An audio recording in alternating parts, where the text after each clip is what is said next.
يا أيها الذين آمنوا إذا نودي للصلاة من يوم الجمعة فاسعوا إلى ذكر الله وذروا البيع ذلكم خير لكم إن كنتم تعلمون. الحمد لله رب العالمين، والصلاة والسلام على سيدنا وحبيبنا محمد وعلى آله وأصحابه أجمعين. ئیمانداران و خواناسانی زۆر بەڕێز، ژیان هەمیشە بەدڵی تۆ نابێ. زۆر جار لەم ژیانەی کە لەسەر زەویدا بەسەری دەبین خۆشیەکان پشتت تێدەکەن. ژیانێکی زۆر خۆشت هەبوو لە کتوپڕە بارودۆخەکان دەگۆڕێن، خۆشیەکانی ژیان پشتت تێدەکەن. زۆر جار ئەو کەسانەی کەوا لەگەڵ تا بوون، لە دەوروبەرت بوون، مەدحیان دەکردی لێت هەڵدەگەڕێنەوە. کەسانێک خیانەت لێ دەکەن کە تۆ زۆر جێگەی متمانەیان بووی. ئەو دۆستانەی دوێنێت دەبنە ناحەزی ئەمڕۆت. ئالەو کاتانەدا کە ئینسان دەرگاکانی ژیانی لێداخران کە بەڕاستی باڵی ڕەش بەسەر ژیانی ئاهات، ئایا چی بکە؟ دوو ڕێگا هەیە. خەڵکانێک هەن پەنا بەخوای پەروەردگار پەنا دەبنە بەر خۆکوشتن، یعنی هیچ ئومێدێک بۆ ژیان نامێنێتەوە لەلایەن. بۆیە ئەو کەسانە دەگەنە لووتکەی ناومێدی کە دەستیان دەچێتە جەستەی خۆیان و خۆیان دەکوژن پەنا بەخوا. دووەمیان کەسانێکن دەمێننەوە لە ژیاندا، بەڵام کاتێک کە خۆشیەکانی ژیانیان نەماوە، کاتێک کە دۆستەکانی دوێنێ پشتیان تێکردوون، کاتێ ئەو کەسەی ئەم زۆر متمانەی پێی بووە خیانەتی لێ کردووە، ڕەشبین دەبێ بە ژیان. ئومێدی بە هیچ نامێنێ، گەشی لە ژیانیان نامێنێ، کەسی لە دڵەوە خۆش ناوێ، هەمووان بە خراپ دەبینێ. بەڵام ئایا ئەم دوو ڕێگایە ڕاستن؟ نەخێر، هەردووچیان هەڵەن. ئەی ڕێگا ڕاستەکە کامەیە؟ ڕێگا ڕاستەکە عەقیدەی ئیسلامیە. ئەم جومعەیە بە ئیزنی خوای پەروەردگار لەگەڵ جەنابتاندا دەچینە خزمەت قورئان، ئاەتی 129 سوورەتی ئەتتەوبە وەردەگرین. خوای پەروەردگار بە پێغەمبەری خاتەم حەزرەتی محەممەد صلی الله عليه وسلم دەفەرموێ: فإن تولوا فقل حسبي الله لا إله إلا هو عليه توكلت وهو رب العرش العظيم. ئەگەر خەڵکی پشتیان تێکردی ئەی محەممەد صلی الله عليه وسلم، ئەو کەسەی جوانترین ڕەوشت و ئەخلاقت هەبوو لە ناو هەموو مرۆڤایەتیدا، ئەو کەسەی هەموو گیانت ڕەحمەت و بەرەکەت و دڵسۆزی بوو، ئەگەر خەڵکی پشتیان تێکردی وەڵامیان نەدایتەوە، بوونە ناحەست و چاڵیان بۆ هەڵکردی و لێیان دای، تۆ لەو کاتەدا نەخۆت بکوژە، نەڕەشبین بە. فەقل حەسبی الله، بڵێ من ئەڵڵام بەسە. حەسبی الله، من خوام هەیە، من ئەڵڵام بەسە پشت و پەنام بێ. لا إله إلا هو، هیچ پەرستراوێک نییە شایەنی پەرستن بێ ئیلا ئەو نەبێ کە ئەڵڵایە. عليه توكلت، پشت و پەنام هەر ئەڵڵایە. وهو رب العرش العظيم، ئەو خاوەنی عەرشی گەورەیە. جا بەبچینە خزمەت ئاەتەکە، سەرنجی چەند خاڵێک بدەین. خاڵی یەکەم دەفەرمێ فەئین تەوەلەو، ئەگەر پشتیان تێکردی. ئەگەر ئاەتەکانی قورئان وەرگری کە خوا بەس ئەمەی لەگەڵ پێغەمبەر بووە صلی الله عليه وسلم، کەواتە قورئان چیرۆکە. نانا، قورئان بەرنامەی ژیانە. ئەفەرمێ فەئین تەوەلەو، ئەگەر، نەیفەرموو فەئیذا تەوەلەو. سەیری وردیەکانی قورئان کەن بەڕێزان. ئەگەر بیوتایە بیفەرموایە فەئیذا تەوەلەو، یعنی بە ئەکیدی بە دڵنیاییەوە پشتت تێدەکەن. نە، فەئین تەوەلەو ئەگەرە، یعنی لە ژیانە قەد ڕەشبین مەبە. ئێستا تۆ ئەلحەمدولیلا ژیانێکی خۆشت هەیە، شکر بازاڕت هەیە، ژیرفانت گەرمە، تەندروستیت باشە، وڵاتت ئەمینە، دۆست و هاوڕێی باشت هەیە، ماڵ و منداڵی ساڵحت هەیە، ئیتر وا مەزانێ یەقینت هەبێ ئەم خۆشیە تا سەر نابێ. نانا وا مەبە، ئەو یەقینە نەبێ. بەڵام فەئین تەوەلەو، با گومانێکیشت هەبێ، ئەگەریش دانێ برا شیرینەکەم. فەئین تەوەلەو، دایمە بەردەوام بە ئەگەرێک هەبێ لە ژیانتدا. ئەگەر ڕۆژگارێک بازاڕت گەرمە، ئەگەری ئەوەدانێ هەموو ڕۆژێ بازار ئاواگەرم نابێ ئەگەر ڕۆژێ پارەی زۆرت دەست دەکەوێ ئەگەری ئەوەدانێ هەموو ڕۆژێ ئەم کەسابەتەوە ئەم پارە زۆرە نایەتە بەردەستت ئەگەر ماڵ و منداڵت لەسەر سفرەیەکی تێر و تەسەل و بەدڵخۆشیەوە کۆبوونەوە ئەگەرێکی ئەوەدانێت جارێک لەگەڵ خێزان تا دەمەبۆڵەیەک دروست ببێ ئەگەر هەموو خەڵکی ڕێزل لێ دەگرن و دڵسۆستن و پشت و پەناتن ئەگەری ئەوەدانەیەکێ لە دۆستەکان ڕۆژێ خیانەتی شل لێ بکە ئەزانی ئەمە گەرە بۆچی باشە فەئین تەوەلەو عەرزم کردن قورئان دەرسی ژیانە بۆ ئەوەی تووشی شۆک نەبی چونکە ئەگە تۆ لە ژیانە هیچ ئەگەرێکت دانە نابێ بەرگە ناگری ئێستا جەنابەت بازاڕت جار هەیە لە کوردستاندا ساڵانێک بازاڕ و کار و کەسابەت و موچەی هەمومان زۆر باش بووە سەیەکی لە کتوپڕا بارودۆخەکان دەگۆڕێن ئەگە تۆ تەوەقوعاتێکن نەکردبێ بەرگەی ناگری کابرا لەگەڵ خێزانیا ئەوەندە یەکتریان خۆش دەوێ ڕۆژێ خێزانی یەک تۆز ناو چاوان گرشکات چونکە ئەگەری دانەناوە تەحەمولی ناکات دەگاتە تەڵاق زۆربەی ژن و مێرکەجیا دەبنەوە بڕواتان هەبێت لە سەشتی زۆر بەسیتە جەڕسێک بۆ کابرا هاتووە ئەو ژنە ئەوەندە مێردەکەی خۆش دەوێت ئەوەندە متمانەی پێێتی بە سوئی تەفاهمە دەزانێت ئەو مۆبایلەکە لێیدا ئەبێ ئافرەتێ خوا نەخواستە بە خیانەت تەلەفۆنی بۆ کرد بێت تەحەمولی ناکە ئەگەنە دادگا و لێک جیا دەبنەوە فەئین تەوەلەو کاکە جارجارە باشترین ئۆتۆمبیلت پێیە وەڵڵاهی بە پێ بڕۆ تەوەقوعی ئەوە بکە ڕۆژێک کاکە سیارەکەشت نەمێنێ قەیچێکە خوای گەورە دوو قاچی داوێ بە قاچ دەڕۆم هەر بەردەوام هەوڵ بدە هیممەتت هەبێ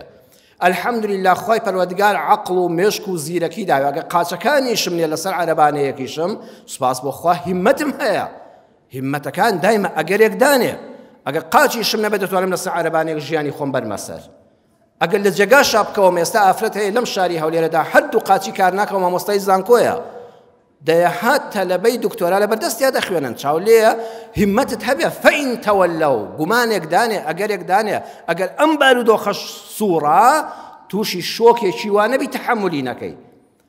وەڵا ئەگەری هەیە ئەو برادەرێک کە زۆرت خۆش دەوێت ڕۆژێ خیانەت لێ بکە ئەگەرێکی بۆ دانێ کاکە بەڵام هەموو خەڵک وانێ ئەوەندە ڕەشبین مەبە دوایی ئومێدت بە هیچ کەسێک نەمێنێ متمانەت بە هیچ دۆستێک نەمێنێ فەئین تەوەلەو ئەمە دەرسی ژیانە دایمە ئەگەرێک دانێ بەڵام ئیزا مەبە یعنی دایمە چاوەڕێبی الحەمدولله ئەمڕۆ ژیانت عەیبی نییە هەر چاوەڕێەوە بی لێمان تێک دەچێت ناکاکە ئەوەندەش ڕەشبین مەبە دووەمیان فەقول حەسبی الله ئەو کاتە فەئین تەوەلەو ئەگەر هەموو پشتیان تێکردی تۆ بڵێ فەقول حەسبی الله من ئەڵڵام بەسە حەسبی بەسمە ئەو ئەڵڵایم لەگەڵا بێ کە پەروەردگارمە بەسمە باشە بۆچی هەر خوان بەسە چونکە ئاەتەکە تەواوی دەکا سەیری قورئان هەمووی تەواوکەری یەکترە خاڵی سێیەم لا إله إلا هو من غیری ئەو ئەڵڵایە هیچ شتێک بە شانی پەرستن نازانم مادام بەس سرم بۆ خوا دەخەمە سەر زەوی کەواتە تەنها ئەڵڵاشم بەسە عەلەیهی تەوەکەلتو سەیری وردەکانی قورئان کەن نافەرمێت تەوەکەلتو عەلەیهی تەوەکەلتو کە جار و مەجرور پێشکەوتووە یعنی پشت و پەنای من تەنها هەر ئەو خوایە پشت و پەنام تەنها بە ئەڵڵا بەستووە وهو رب العرش العظيم أو الله كمن بسما خاوني عرشي عظيمة خاوني عرشي قوريا برزان إنسان لدنيا دا بو هر دبيت تنها عليه توكلت خوان بس بشتم بخوا بستوا با إسلامك خوي حالي بين أم آياتا بيد نالي با دوست النبي بو تنگانا پێغەمبەر صلی الله عليه وسلم لە کاروباری خۆیدا پەنای بردۆ بۆ پیاوێکی مەسیحی کە لە حەبەشە بووە فەرموویەتی ئەم کۆمەڵە سەحابە با لەلای تۆ پەنا بدرێن تۆ دۆستێکی باشی پاشایەکی ستەم لە خەڵک ناکەی دۆستەکانم نافەوتێنی سەحابەکانم نافەوتێنی چۆتە پەنا کابرایەکی مطعیمی کوڕی عەدی کاتێک کە هەموو خەڵک دەرگاکانیان لێدا خستبوو بەتەن مابوون بیکوژن لە تایف گەڕایەوە فەرمووی مطعیمی کوڕی عەدی خۆم خستۆتە پاڵی تۆ یعنی تۆ دەتوانی کۆمەڵە خەڵک هەبێ متمانەت پێیان بێ ئەمە مانع نییە بەڵام عليه توكلت والله يا الله من بەهۆی ئەوەی فلان مسؤول دەناسم فلان دەوڵەمەند دەناسم چەکی باقەکەی دەخستۆتە بەردەستی من دەڵێت چیت پارە دەوێ ڕایکێشە فلان کەس یەک تەلەفۆن کار لەسەرەوە شێ هەیە ئەمری ئەو بشکێنێ کورە نەچی خوا لەیادکەی هەموو ئەو کەسانەی تۆ زۆر پشتیان پێدەبەستی یەک گۆشەی ژیانی تۆ پڕ دەکەنەوە بۆ نمونە کەسێک پارە دەدا بە تۆ ئەڵێ خەمن نەبێ پارەی زۆرم هەیە چی دویست لە منی وەرگرە بەڵام ئەو کەسەی کە پارەکانی خستۆتە بەردەستی تۆ بەڕێزان دەتوانێت ئەو کەسە دەتوانێت تەندروستیشت پێ ببەخشێ نەبەخوا ناتوانێت تەندروستیت پێ ببەخشێ. ئەگەر کەسێک جوانترین سفرەی دنیات بۆ بڕازێنێتەوە بڵێ خەمت نەبێت تا دەمری بە یەکەوە نان دەخۆین چی خواردنێکت حەز لێ بوو بیخۆ، بەڵام دەتوانێت دڵخۆشت کە نەبەخوا زۆر جار خۆشترین خواردن دەخۆی بەڵام دڵت خۆش نییە. کابرای دەوڵەمەند دەتوانێت سفرەی ڕازداوت بۆ ڕاخا بەڵام وەڵڵاهی ناتوانێت ئێرەت خۆشکە. جاری وایە نان و ماستێک دەخۆی وازانی پاشای ئەم دڵخۆشیە بەس بە ئەڵڵا دەکرێ عەزیزم. کەسێک دەتوانێت زۆر دەسەڵاتدارە مەسئولێکی زۆر گەورەی ئەم وڵاتەیە ئەتوانێت پشتیوانی تۆ بکە کەس نەتوانێت تەعەدال لێ بکە، ئەتوانێت پشتیوانی لێ بکە کەس نەتوانێت بتکوژێ، بەڵام ئایا دەتوانێت بتپارێزێ لەوەی جەڵدەیەکی دەماغ لێن نەدا؟ خوا ئەوانی پێ دەکرێت؟ ئایا پێی دەکرێت دیفاع لێ بکە منداڵەکانن ناساڵح نەبن و لێت نەبنە گورگ و هەر لە ماڵەکەی خۆتدا؟ ئایا پێی دەکرێت وا بکە هاوسەری ژیانت لێتاڵ نەکە؟ نەبەخوا ئەمانەی پێ ناکرێت. بۆیە لە یەک گۆشەوە دەتوانێت یارمەتی تۆ بدە ئەوەی کە زۆر دەوڵەمەندە زۆر دەسەڵاتدارە، بۆیە هەر دەبێ بگەڕێیتەوە عەلەیهی تەوەکەلت و هەر بڵێ حەسبی الله خوایە بەس تۆم بەسی کە تۆشم هەبی پێویست ناکە ئەو هەموو خەمەت خەڵگرم بە ئاگامان لە خۆمان بێ بە یەقینەوە بڵێ حەسبی الله خوام بەسە، بەڵام پەلەژ مەکە سەبر بگرە وەڵڵاهی ئاواتەکانت دێنەجێ. ئێمە وتارەکانی ڕابردوو لە خزمەت ئیبراهیم پێغەمبەر دابووین عەلەیهی السەلام. ئیبراهیم پێغەمبەر فەرمووی فإنهم عدو لي إلا رب العالمين لە سوورەتی الشوعراء ئاەتی 77 فەرمووی ئەو بت و سەنەمانەی کە خەڵک بەخوای خۆیان دەزانن فإنهم عدو لي من ئەوانە بە دوژمنی خۆم دەزانم. جا بەڕێزان دووشت هەیە، نەناسیا و هەیە و دوژمن هەیە. کەسێک نایناسی ئومێدی خێری هەر لێ دەکرێت، کەسێک بە حەیاتی نەتدیوە لەوە چێ کابرایە کەسێکی بەڕەحم بێ کە هانات بۆ بر بە دەنگتەوە بێ وایە نا نەناسیا و ئومێدی خێری لێ دەکرێت، بەس دوژمن قەت ئومێدی خێری لێ دەکرێت نەبەخوا. دەی ئیبراهیم فەرمووی ئەو بتانە من بە دوژمنی خۆمیان دەزانم ئەوەی پشت و پەنای منە إلا رب العالمین کە ئەڵڵایە سبحانه وتعالى.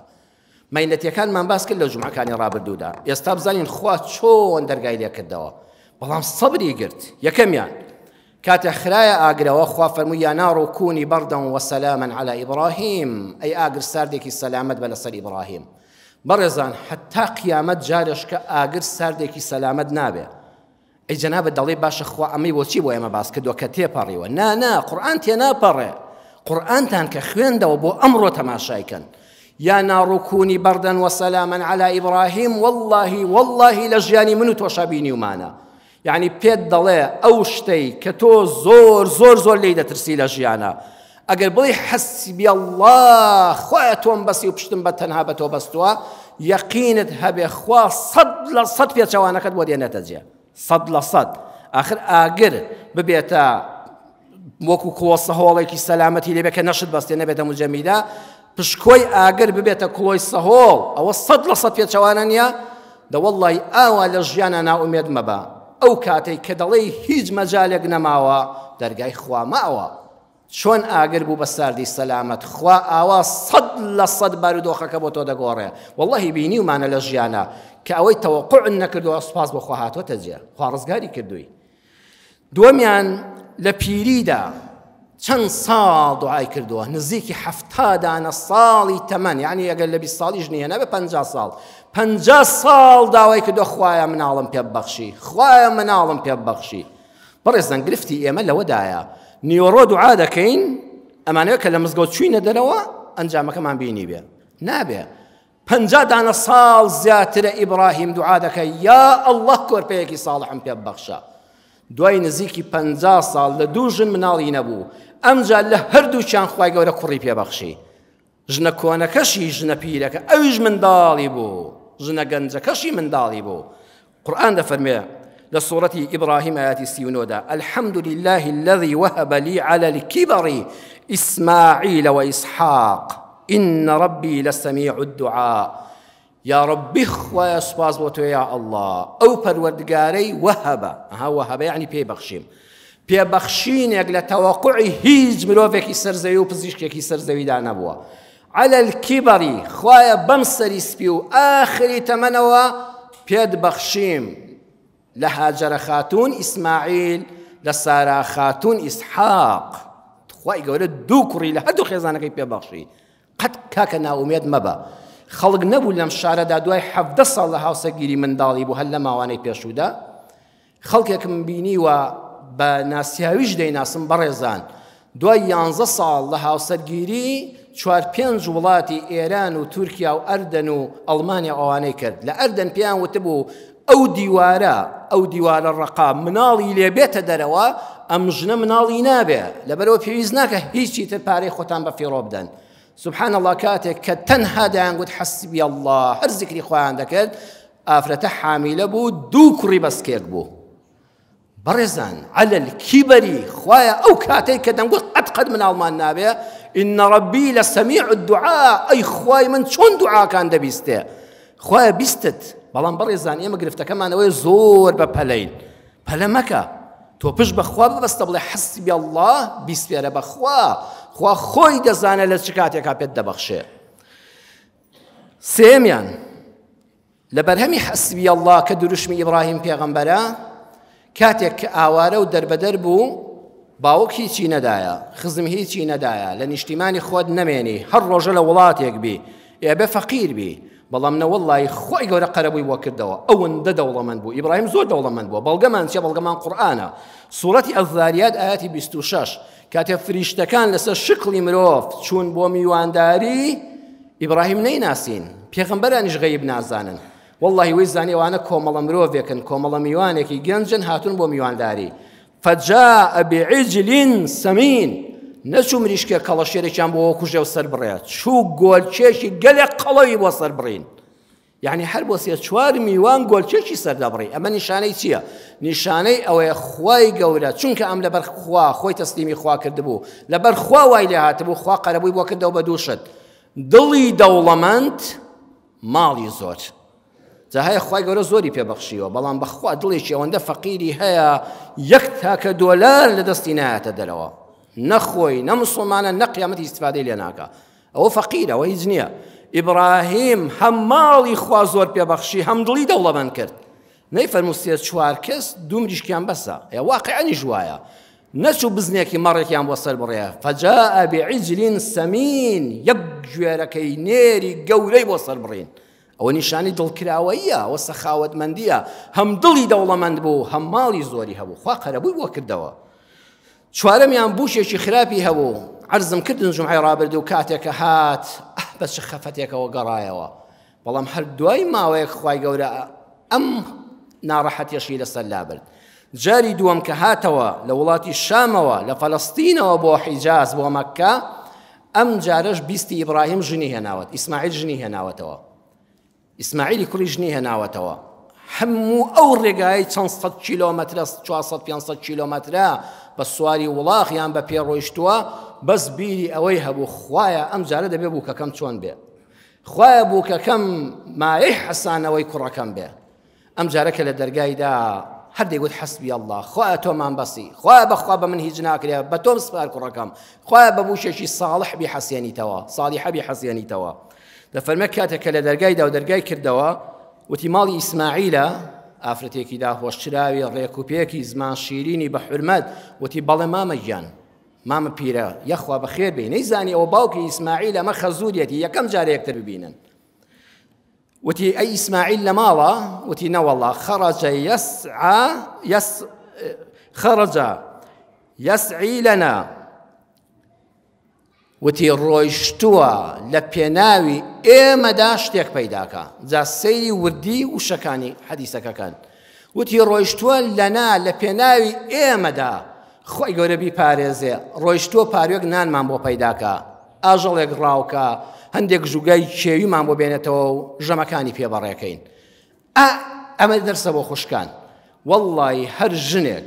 ژنێک ئەمە لە مێشکیا بێ کە پیاوەکەی چوە دەرەوە نەڵە واجبی خۆیەتی نەفەقە لەسەر ئەو واجبە باژنی نەهێنایە چی کردووە بڵێ لەنا بەخوا لەبەر خاتری ئێمە ئەوەندە ماندووە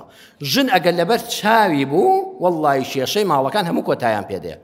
چەند خۆشەکە ئێوارە گەڕایەوە بڵێ ئەم پیاوە لە پێناوی ئێمەدا ماندوو بووە زۆربەی ژن گرفتەکەی ئەوەیە وا ئەزانێ پیاوەکە واجبیەتی خۆ ئەویش نان دەخوا کەیفی خۆیەتی چۆنمان بەخێو دەکە با بەخێومانکە نا بڵێ لەنا لەبەر خاتری ئێمە چۆتە دەرەوە وتی یا ڕەبی خوا بیپارێزی هاوسەرەکەم ئیسماعیل لەبەر ئێمە لەبەر خۆشگوزەرانی ئێمە چووە کەسابەتێک بکە و نانێکمان بۆ بێنێتەوە وتی کچەکەم حاڵتان چۆنە نەیدەناسیەوە خەزوریەتی وتی نحن بخير وسعة یا ڕەبی سوپاس بۆ خوای پێوەرە والله ژیانمان زۆر باشە والله زۆر دەوڵەمەندین فەرموو وەرە ژوورەوە مامە گیان ئێستا ئیسماعیلیش دێتەوە لە خزمەتتاین چۆن دەیناسی جەنابەت خەڵکی ئەم ناوەنی زۆر زمان شیرین نەکڕوزایەوە والله ماڵەکەشیان هیچی وای تێدا نەبوو هەر ماڵەکەی پێشوو بوو کە بووکەکە دەیگوت ئێمە لە شەڕ و خراپەداین نەبوو نەدارین خوا بیبڕێ ئەوە کەی مێردە من هەمە ئیبراهیمی خەمبار کرد ئەم جارە خوای گەورە ڕێک بۆی گۆڕی بە پێچەوانەوە بووچێک وتی والله نحن في خير والله ئێمە هەموو ژیانمان خۆشیە خوا زۆر زۆری پێبەخشیوین کچە باشەکەم بووچی ماڵەکەم بەردەوام مەکڕوزیەوە قەت بۆ کەس باسی ژیانی خۆت مەکە الحەمدولله ئەگەر نان و ئاوێکت هەبێ گرنگەوەی گەڵ هاوسەرەکە لەژێر سەقفی خان و خێمەیەکە بەیەکەوەن ئەگەر کڕوزایتەوە هەم مێردەکەت عیبدار کردووە هەم خۆت عیبدار کردووە خۆ کەس هیچت پێ نابەخشێ و مێردەکەشت تۆی لەبەر چاو دەکەوێ لە لای سووک دەبی بۆ هیچ کەسێک بۆ ماڵی خەزوری شت باسی کەم و کوڕیەکانی ماڵی خۆت مەکە والله خوای گەورە الحەمدولله دەرگای لە ئیبراهیم کردەوە خۆی پەروەردگار بەم شێوازە چەند خاڵێک ماوە بەڵام هەڵی دەگرین بۆ خوتبەی داهاتوو حسبي الله لا إله إلا هو عليه توكلت وهو رب العرش العظيم أو الله يا كتشون بدم إبراهيم وهاد لو هم قرفتان الرزقاري كرد أو الله يا هرماوة كاكي بريزم بخوا بدنگ منو توش ودي قجبين بن برحمتي إخوا صبر بقرن آرام بقرن مروخين دائما بقشي وسيدي جيان كان يا ربي خوا قجبين من كي بجيان يا ربي خوا قجبين من كي بجيان شون درجاي رحمة لإبراهيم بيغمبر كرده ولو هم تنقاني يا رزقالت كرد يا الله يا مش آوا رزقار كي خوايا أمي التي كرد آوا رزقار كي خوايا درجاي رحمتي خوات مال ليبكي توا يا الله يا الله يا الله أيو كسي شفاء تنها بدستي تويا خوايا شفاء نخوش كان من بو بنيري خوايا شفاء همو نخوش كان من بو بنيري يا ربي خوايا همو دل بخمكان من تنها بتود الخوش دبن خوايا دل من خوش كي خوايا دڵمان خۆشکەی خوايا دڵمان خۆشکەی خوايا ئەوانەی نەبوو نەدارن دەرگای ڕزق و ڕۆزیان لێ بکەیتەوە خوايا ئەوانەی دڵسۆزی ئیسلامن سەریان خەی خوايا ئەوانەی ناری ئیسلامن هیدایەتیان بدەی یا الله زیاتر لە خزمەتی قورئانەکە تابین و بەهرەوەر بین بۆ ژیان لێی بەختەوەری قیامەت بین پێی يا ربي خوايا رحم بحالي همولايك مامكي يا ربي خوايا اواني لقرتو خانكان دان خوايا بمالو من دالي خوايا شاد كيوا خوايا ازاديان كي ودرقاي رحمتي ان ليبكي توا امين امين والحمد لله رب العالمين. يا أيها الذين آمنوا إذا نودي للصلاة من يوم الجمعة فاسعوا إلى ذكر الله وذروا البيع ذلكم خير لكم إن كنتم تعلمون.